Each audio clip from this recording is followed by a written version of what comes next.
Dans un tournant révélateur des tensions actuelles, Madrid a opposé une fin de non-recevoir aux requêtes de Rabat. Aussitôt, les autorités marocaines ont pointé du doigt Alger, l'accusant de menacer leur sécurité nationale. Cette séquence dramatique met en lumière l'ampleur de la tempête énergétique qui pèse désormais sur le royaume marocain,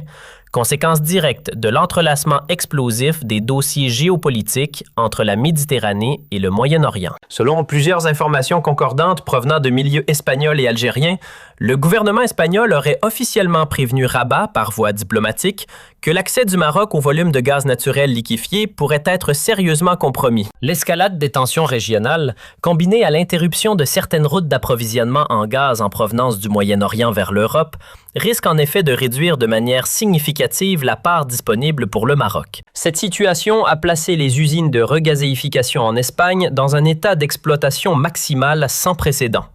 car ces installations accordent désormais la priorité absolue à la satisfaction des besoins des pays européens qui cherchent à sécuriser d'énormes quantités de réserves de gaz liquéfié américains pour compenser les graves pénuries. Par conséquent, la société espagnole Enagas, principal opérateur du réseau de gaz, s'est vue contrainte d'adhérer à un système de certification extrêmement strict visant principalement à vérifier que le gaz exporté via le gazoduc Maghreb-Europe, GME, en flux inversé, n'est pas d'origine algérienne. Ce respect scrupuleux des accords juridiques et politiques conclus entre Madrid et Alger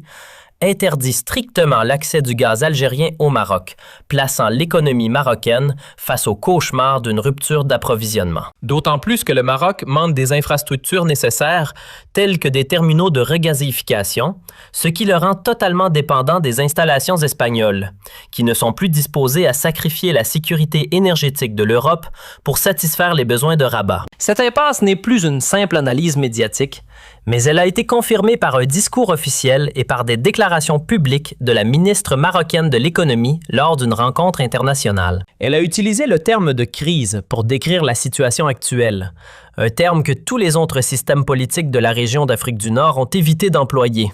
car, à l'exception du Maroc, l'Algérie, la Tunisie, la Libye et la Mauritanie n'ont pas fait état de dommages majeurs affectant leur sécurité énergétique à la suite des conflits au Moyen-Orient. Au contraire, certains de ces pays, comme la Tunisie, bénéficient d'une stabilité grâce au gaz algérien,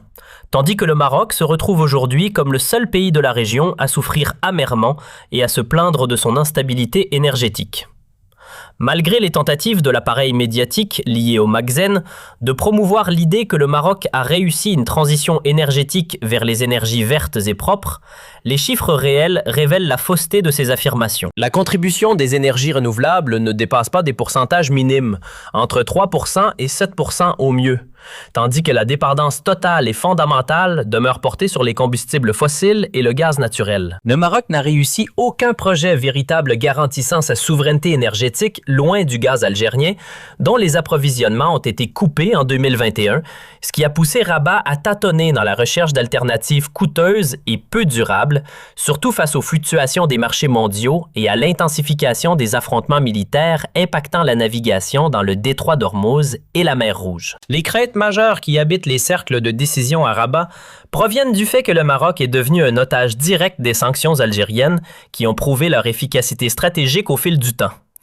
Depuis l'arrêt du gazoduc Maghreb-Europe, le Maroc est entré dans un tunnel sombre qu'il a tenté de masquer par des opérations de blanchiment d'hydrocarbures russes. Il importait du diesel et des carburants russes à des prix dérisoires, puis procédait à une refacturation pour les revendre sur le marché local à des prix multipliés par 6 par rapport au coût de revient, ou les réexporter vers l'Europe pour contourner les sanctions imposées à Moscou. Cependant, ce double jeu n'est plus viable en cette année 2026, avec l'explosion de la situation dans le Golfe et l'embrasement du conflit touchant Tel Aviv et les Émirats arabes unis, alliés sur lesquels le Maroc pariait pour sa sécurité et son approvisionnement. Aujourd'hui, le Maroc se retrouve isolé politiquement et énergétiquement, alors que les peuples et les États de la région soutiennent les causes justes ou observent une neutralité. Dans les conflits régionaux, Rabat est allé trop loin dans le soutien aux agendas américano-sionistes pour découvrir finalement que ces puissances ne peuvent le protéger de la famine énergétique. Les États-Unis eux-mêmes, auxquels le Maroc achète du gaz liquéfié, n'ont pas la capacité de le lui acheminer sans passer par les terminaux espagnols, qui fonctionnent actuellement à plein régime pour servir le vieux continent, plaçant ainsi le Maroc au bas de la liste des priorités internationales. Contrairement à cet effondrement marocain, l'Algérie émerge comme le grand vainqueur et un acteur stratégique incontournable sur la carte énergétique mondiale. Les statistiques et les rapports internationaux indiquent que l'Europe cherche désormais activement à accroître son niveau de dépendance vis-à-vis du gaz algérien en tant qu'alternative sûre, durable et stable par rapport au gaz russe ou au gaz provenant des zones de conflit au Moyen-Orient. L'Algérie, que Rabat tentait d'isoler via des lobbies au Parlement européen pour empêcher le renforcement de son influence énergétique, détient aujourd'hui les clés de la sécurité énergétique de l'Europe du Sud. Sa part de marché en Europe s'élève actuellement à environ 22%. Et ce chiffre devrait augmenter considérablement pour combler le vide laissé par les approvisionnements qataris, émiratis et saoudiens affectés par la guerre. Cette nouvelle réalité porte un coup de grâce au ministre marocain des Affaires étrangères Nasser Bourita, qui tente désormais de solliciter la Russie pour trouver une issue à la crise par l'envoi d'une délégation ou des contacts téléphoniques sous le couvert du 10e anniversaire de l'accord stratégique, en contradiction flagrante avec ses positions affichées de soutien à Washington. Cela reflète l'état de confusion et de désespoir atteint par la diplomatie marocaine après avoir réalisé que les lunettes à travers lesquelles le roi Mohamed VI perçoit le monde n'ont apporté au royaume que l'isolement et la dépendance. La guerre actuelle a révélé la faiblesse des systèmes de défense et des alliances politiques conclues par le Magzen. Les parties auxquelles le Maroc a fait appel ne peuvent se défendre elles-mêmes. Alors, comment pourrait-elle sauver une économie souffrant d'un déficit structurel en ressources énergétiques? L'Algérie, à travers la carte du gaz, ne pratiquait pas une simple réaction, mais était consciente que le temps jouerait en sa faveur et que le Maroc se retrouverait acculé. Aujourd'hui, en 2026, il devient clair que les pertes marocaines, dissimulées durant les 5 dernières années, commencent à faire surface. Le Maroc, qui a profité des bienfaits du gaz algérien pendant des décennies sans contrepartie réelle, se voit aujourd'hui contraint de chercher des ressources dans un monde perturbé, tandis que l'Espagne refuse d'être un pont pour violer les accords avec l'Algérie, ce qui a poussé les porte-voix médiatiques du Magzen à lancer des accusations infondées contre l'Algérie, prétendant qu'elle cible leur sécurité nationale, alors que la vérité réside dans l'échec des politiques internes et l'inféodation à l'étranger.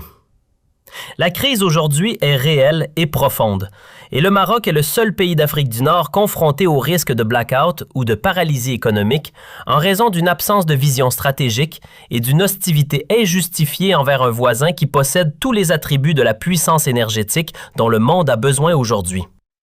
Oui,